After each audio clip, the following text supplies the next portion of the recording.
तर आज ना अगदी सोप्या पद्धतीने मस्त चमचमीत झणझणीत अशी ही घेवड्याची भाजी म्हणजेच वालपापडीची भाजी मी आज करून दाखवणार आहे।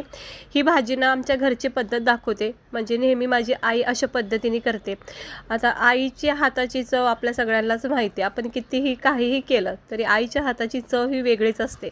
तर आज मी तुम्हाला ना आमच्या घरची पद्धत दाखवते। अगदी सिंपल पद्धतीने ही वालपापडी घेवड्याची भाजी बनली जाते, खूप छान चवदार लागते। नक्की एकदा व्हिडिओ बघा आणि आवडला तर लाईक करा।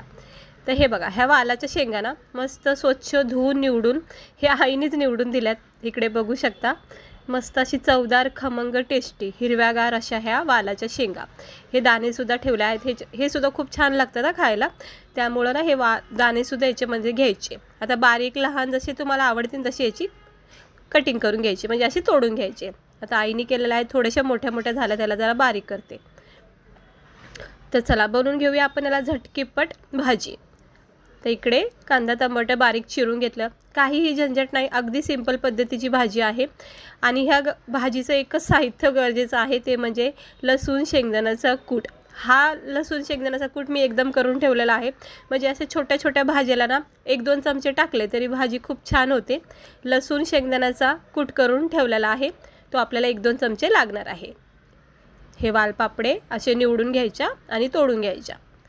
कढईमध्ये तेल तापत ठेवलं आहे, याच्यामध्ये मी कांदा टमाटर परतून घेते। म्हणजे मी ना अगोदरपासूनच आईच्या म्हणजे रेसिपी असे बघत राहते, म्हणजे आई जेवण वगैरे बनवते घरामध्ये, त्यावेळेस आपलं लक्ष असतंच, त्यामुळं ना ही आईचीच पद्धत मी तुम्हाला दाखवते। खूप छान बनवती भाज्या, एकदम सिंपल साध्या सोप्या पद्धतीने, पण चवदार खूप असतात। तर तीच तुम्हाला सोपी पद्धत आज दाखवते, कुठलंही वाटण करायचं नाही, काही नाही, अगदी सिंपल पद्धतीने। तर कांदा टमाटर थोडं परतून झालं की मग आपण याच्यामध्ये बेसिक मसाले टाकायचे। ही भाजी मसाला वाटून सुद्धा बनली जाते, तर आपल्याला तसं काही म्हणजे कुटाणा करायचं नाही, अगदी सोप्या पद्धतीने। आता हे कांदा टमाटर बघा थोडंसं परतून झालं की आपण काही मसाले याच्यामध्ये टाकायचे। सकाळच्या घाईमध्ये सुद्धा तुम्ही भाजी झटकीपट बनवू शकता। फक्त शेंगा निवडायचा, कुटाणा तेवढा सकाळी नाही ठेवायचा, रात्रीच निवडून वगैरे ठेवून द्यायचा आणि मग झटकीपट ही भाजी तयार होते। कांदा टमाटर परतून झालं की याच्यामध्ये आवडीनुसार आपले बेसिक मसाले टाकायचे, जसं लाल तिखट, धना पावडर, हळद, गरम मसाला, चवीनुसार मीठ, हे सगळे मसाले जसे आपले रोजच्या वापरण्यातले आवडीनुसार टाका। तर मी हे सगळे मसाले टाकून घेते आणि चवीनुसार मीठसुद्धा ह्या स्टेजवर टाकून घ्यायचं, भाजीला पुरेल असं, आणि ह्याला मिक्स करून घ्यायचं। बघा किती छान असा हा मसाला याच्यामध्ये परतला चालला आहे। अगदी गॅस स्लो ठेवायचा, नाही तर मसाला करपला जाऊ शकतो। मी गॅस इथे स्लो केला आहे। बस आता हे थोडंसं तेल सुटलं मसाल्याला की आपण याच्यामध्ये लसूण शेंगदाण्याचा जो कूट केला ना तो टाकायचा। 3 चमचे मी इकडे लसूण शेंगदाण्याचा कूट टाकते। पूर्वी असंच व्हायचं सगळीकडे, म्हणजे गावाला जेव्हा आम्ही जायचो ना, असा डबा भरून असं लसूण शेंगदाण्याची चटणी करून ठेवायची आणि मग प्रत्येक भाजीमध्ये झटकीपट टाकून भाज्या तयार करायच्या। त्याने काय होतं, वेळ वाचतो, दुसरी गोष्ट भाजीसुद्धा लवकर होते, काही मसाला वाटायची गरज लागत नाही आणि चव लागते भाजीला, म्हणून मी हे करून ठेवते नेहमी।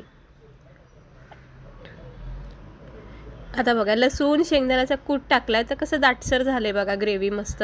आता ह्या शेंगा जे आपण निवडून घेतल्यात ना वालपापडी, ते आपण याच्यामध्ये टाकून घेऊया। तुम्ही हवं तर ह्या शेंगा थोड्याशा मिठाच्या पाण्यामध्ये ना शिजून घेऊ शकता, म्हणजे झटकीपट भाजी होते। जिकडं 5 मिनटं लागेल ना तिकडे 2-3 मिनटातच भाजी होऊन जाईल।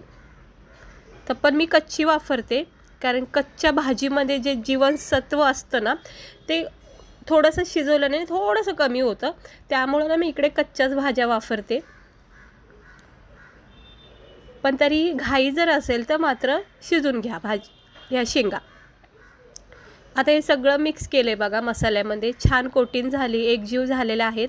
आता याच्यावर झाकण ठेवायचं, अजिबात पाणी टाकायचं नाही, लागलं तर फक्त असं ओंजळीमध्ये पाणी घेऊन थेंब थेंब टाकायचं, पण पाणी अजिबात टाकायचं नाही। बघा शेंगा कच्च्या असून सुद्धा मी पाण्याचा इकडे वापर केला नाही, म्हणजे शेंगाचा जो पौष्टिकपणा आहे ना, जे सत्व आहेत ना याचे, ते सगळे भाजीमध्ये उतरतील।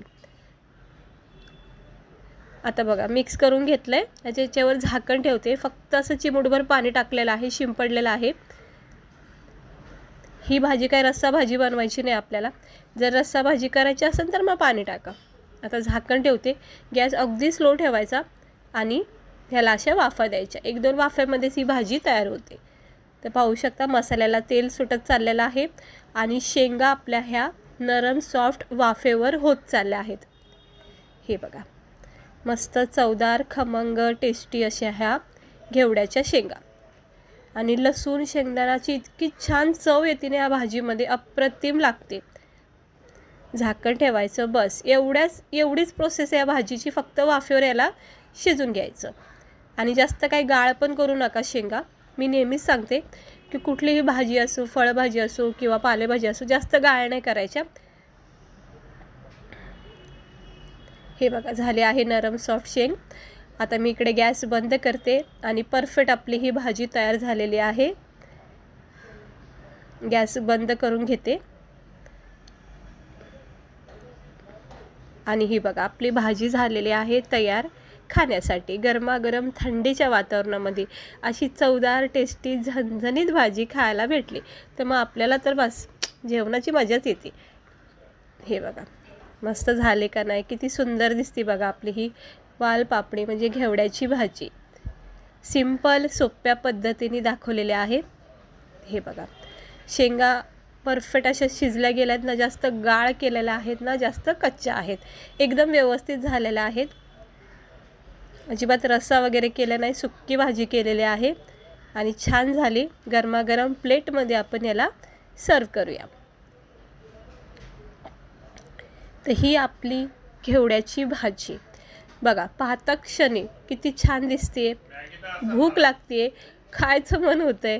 तर ज्वारीच्या भाकरी केलेल्या आहे, त्यासोबत मी याचा आनंद घेणार आहे. आणि थंडी वातावरणामध्ये ना हे असं काहीतरी झणझणीत खायला भेटलं ना मग बरं वाटतं जरा.